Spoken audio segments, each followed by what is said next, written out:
पर्वत पर्वत देवलोक है, अमृत है वो नीर, जीते जी भव सागर तारे, गंगा जी का यह नीर। नमस्कार दोस्तों, रहस्यमय इतिहास में आपका स्वागत है। माँ यमुनोत्री के सम्मोहन और पर्वत की श्रृंखला के रोमांच को स्मृतियों में सहेजे हुए हम अब बढ़ते हैं गंगोत्री की ओर। देवलोक और पृथ्वीलोक जिसके आगे सिर झुकाए खड़े हैं। गंगा जो भगवान विष्णु के चरण कमलों से निकली है, जिसे भोलेनाथ की जटाओं में स्थान मिला है और जिसका हर तट एक तीर्थ है। ऐसी गंगा मैया के द्वार तक पहुंचना जीवन के सारे कर्मों का शुभ फल पा लेना है। जैसे मंत्र में ओम मूल मंत्र है, वैसे ही पृथ्वी के अनेकों तीर्थों में गंगोत्री मूल तीर्थ है। गंगोत्री वो आधार है जहाँ से करुणा, दया और ममता की ये जल धारा प्रवाहित होती है। माँ गंगा का यह जल पर्वतमालाओं से धरती पर गिरता हुआ ईश्वर का वो वरदान है जिसे किसी युग में अमृत कहा जाता था। ये देवभूमि हिमालय से उत्तर की ओर प्रस्थान करती है, इसलिए गंगा के इस उद्गम स्थल को गंगोत्री कहा जाता है। गंगोत्री समुद्र तल से 3038 मीटर की ऊंचाई पर स्थित है। यह चारों तरफ से ऊंची पहाड़ियों से घिरी है और भारत चीन सीमा के करीब स्थित है। यहाँ पहुँचने के लिए यात्रियों को किसी प्रकार का पैदल ट्रैक नहीं करना होता है। गंगोत्री पहुँचने के लिए आपको हरिद्वार से बस, ट्रेन आसानी से मिल जाएगी। गंगोत्री मंदिर उत्तरकाशी जिले के भटवाड़ी तहसील में स्थित है। हरिद्वार से गंगोत्री की दूरी 290 किलोमीटर है।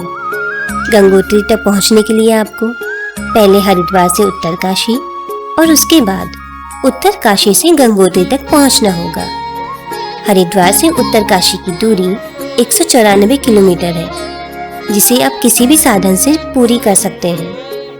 कहते हैं जब शरीर प्राण त्याग रहा हो तो गंगा जल की 2 बूंद मुंह में जाने से मोक्ष की प्राप्ति होती है।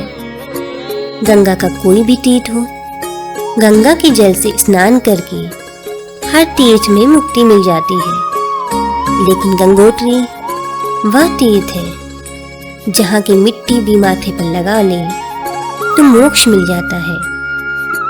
ऐसा विश्वास है कि गंगोत्री की हवा भी अगर तन को छू ले तो जन्म जन्मांतर के दुख एक क्षण में मिट जाते हैं। कहते हैं वामन अवतार में भगवान विष्णु ने भिक्षा के रूप में राजा बलि से धरती के 3 पग मांगे थे। भगवान विष्णु ने उन 3 पदों में तीनों लोक को नाप लिया था। स्वर्ग लोक में पांव रखते ही उनके पांव से एक जल धारा निकली, जिसे उन्होंने अपने चरण कमलों में भर लिया।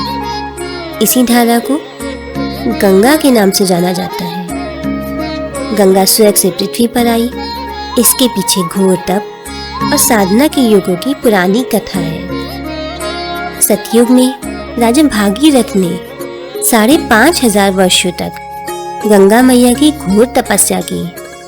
तब गंगा मैया प्रसन्न होकर धरती पर उतरी और राजा भागीरथ के पूर्वजों को श्राप से मुक्त कराया। भागीरथ शिला ही वो पवित्र आसन है जहाँ बैठकर राजा भागीरथ ने आस्था का इतिहास रचा था।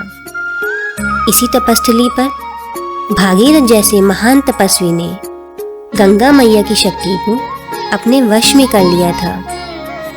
राजा भागीरथ की तपस्या के द्वारा धरती पर गंगा जी को उतरने के कारण माँ गंगा का दूसरा नाम भागीरथी पड़ा। गंगोत्री मंदिर पृथ्वी पर गंगा के उतरने का साक्षी है। गंगा मैया इसी द्वार से धरती के तरल तारण की यात्रा आरंभ करती है।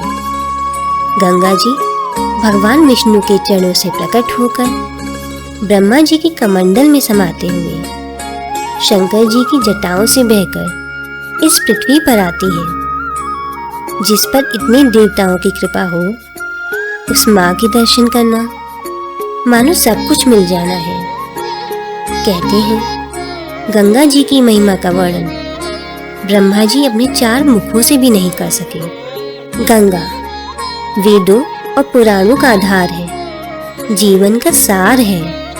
गंगा जननी है, माँ का वो ममतामयी रूप है जिसे देवता भी प्रणाम करते हैं, क्योंकि जीवन को जन्म देने की शक्ति या तो ईश्वर में है या फिर माँ में है। जब माता भागीरथ से प्रसन्न होकर स्वर्ग से धरती पर आई तो गौरी कुंड में शंकर भगवान ने अपनी जटाओं में उनके तेज प्रवाह को समेट लिया था। गौरी कुंड में एक शिवलिंग है जिस पर गंगा की जलधारा कुछ इस तरह गिरती है मानो गंगा मैया स्वयं शिव जी की आराधना कर रही हो। शिव की जटाओं से गंगा 7 धाराओं में निकली थी। गौरी कुंड में गंगा भागीरथी के रूप में भगवान शंकर का अभिषेक करती है। कहते हैं इस सृष्टि को दुखों से मुक्त कराने के लिए स्वयं परमेश्वर ने गंगा का रूप धरा था। विधि का विधान रचने विधाता किस रूप में प्रकट हो जाए यह कोई नहीं जानता। गंगोत्री के दर्शन के लिए हिमालय की ऊंचाइयों पर हम जितना आगे बढ़ते हैं, मन में गंगा मैया का प्रेम उतना ही बढ़ता जाता है। यही प्रकृति की लीला है।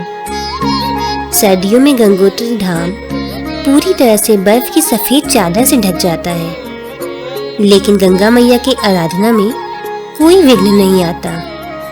उनकी चल मूर्ति को मुखवा से लाया जाता है, जहाँ 6 महीनों तक गंगोत्री मंदिर की परंपरा के अनुसार उनकी पूजा करी जाती है। जब गंगोत्री में बर्फ पिघलने लगती है और श्रद्धालुओं की भीड़ उमड़ने लगती है, तब गाजे बाजे के साथ गंगा मैया की शोभा यात्रा निकाली जाती है और उन्हें लाकर फिर से गंगा मंदिर में स्थापित कर दिया जाता है। जब गंगा मैया अपने घर लौटती है तो ऐसा लगता है जैसे गंगोत्री धाम की सारी दिशाएं हर जगह से खिल उठती है। उनकी शोभा यात्रा का दिन किसी उत्सव से कम नहीं होता। 6 महीनों तक गंगा मैया के भक्त इस दिन की प्रतीक्षा करते हैं। गंगा मैया की पालकी को कांधा देना परम सौभाग्य माना जाता है। सुबह का सिंदूर जब पर्वतों पर धूप बनकर बिखरने लगता है तो गंगा मैया को गंगोत्री मंदिर में स्थापित कर दिया जाता है। बरसों पुराने रीति रिवाजों से उनकी पूजा अर्चना की जाती है और उनकी आरती होती है। माँ गंगा एक बार फिर अपने भक्तों पर न्यौछावर होने के लिए मंदिर में विराजमान हो जाती है। ये विश्वास ही है कि जन्म के संस्कारों से लेकर जीवन की अंतिम यात्रा तक गंगा जल के बिना हर कर्म अधूरा माना जाता है। ऐसे विश्वास को, ऐसी श्रद्धा को पतित पावनी गंगा मैया को शत शत नमन है। हिमालय की इस तपोभूमि में गंगोत्री की ये यात्रा तन की नहीं, मन की यात्रा है। ये यात्रा एक खोज है उस जीवन धारा की जो इन नदियों में बहती है।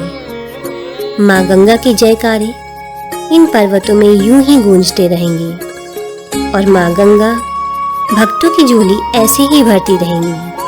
लेकिन हम आपसे अब विदा लेंगे और मिलेंगे उत्तराखंड के 4 धामों में से तीसरे धाम बाबा केदारनाथ के धाम में। अगर आपने चैनल को सब्सक्राइब नहीं किया है तो अभी सब्सक्राइब करें और वीडियो को लाइक और शेयर करना ना भूलें। साथ ही बेल आइकन ज़रूर दबाएं और कमेंट बॉक्स में हमें ज़रूर बताएं कि यह वीडियो आपको कैसी लगी। जय माँ गंगोत्री।